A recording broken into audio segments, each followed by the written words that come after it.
तुम्ही जर रेल्वेने प्रवास करत असाल तर ही बातमी तुमच्यासाठी अत्यंत महत्त्वाची आहे, कारण हार्बर रेल्वेच्या प्रवाशांसाठी एक महत्त्वाची बातमी आहे। गोरेगाव ते सीएसएमटी हार्बर मार्ग 3 महिने बंद राहणार आहे। पश्चिम रेल्वेवरील 5व्या आणि 6व्या मार्गिकेच्या कामासाठी हा ब्लॉक घेण्यात येतोय। नव्या मार्गिकांसाठी आता जागा उपलब्ध करून देण्यात येणार आहे। त्यासाठी वांद्रे खार रेल्वे पूल पाडण्यात येणार आहे। पश्चिम रेल्वे मार्गावरती 5व्या आणि 6व्या मार्गिकेच्या कामासाठी गोरेगाव ते सीएसएमटी दरम्यान लोकल सेवा 3 महिन्यांसाठी बंद करण्यात आली आहे। नव्या मार्गिकांसाठी जागा उपलब्ध करण्यासाठी वांद्रे खार रेल्वे पूल पाडून त्याच्या पुनर्बांधणीसाठी हा ब्लॉक घेतला जाणार आहे। या संदर्भात अधिक माहिती जाणून घेऊयात। माझा सहकारी शुभम उमाळे सध्या आपल्या सोबत आहे। शुभम, या सगळ्यांमध्ये एकंदरीतच हा मार्ग 3 महिन्यांसाठी बंद करण्यात आलाय। पर्यायी व्यवस्था काय करण्यात आली आहे सर्वसामान्य मुंबईकरांसाठी?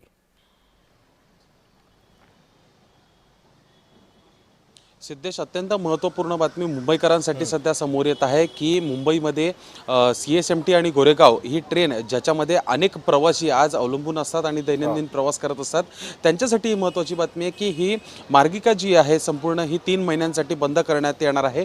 आणि याचा अधिकृत कालावधी जो आहे रेल्वेकडनं सांगण्यात येईल की नेमकं कोणते ते 3 महिने असणार, कोणत्या तारखेपासून बंद करण्यात येणार आहे।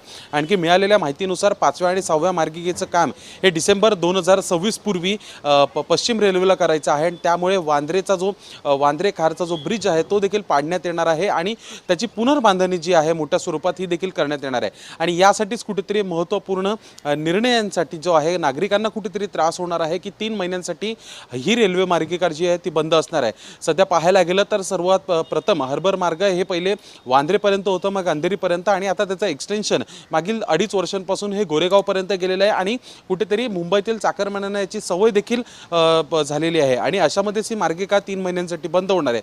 पर्यायी व्यवस्था कोणतीही सध्या रेल्वेकडनं सांगण्यात आली नसून कुठेतरी बेस्ट आणि इतर प्रवास जे रस्ते मार्ग असेल तो त्यांच्यासाठी उपलब्ध असेल। सिद्धेश, नक्कीच धन्यवाद शुभम, तू दिलेल्या सविस्तर माहितीबद्दल।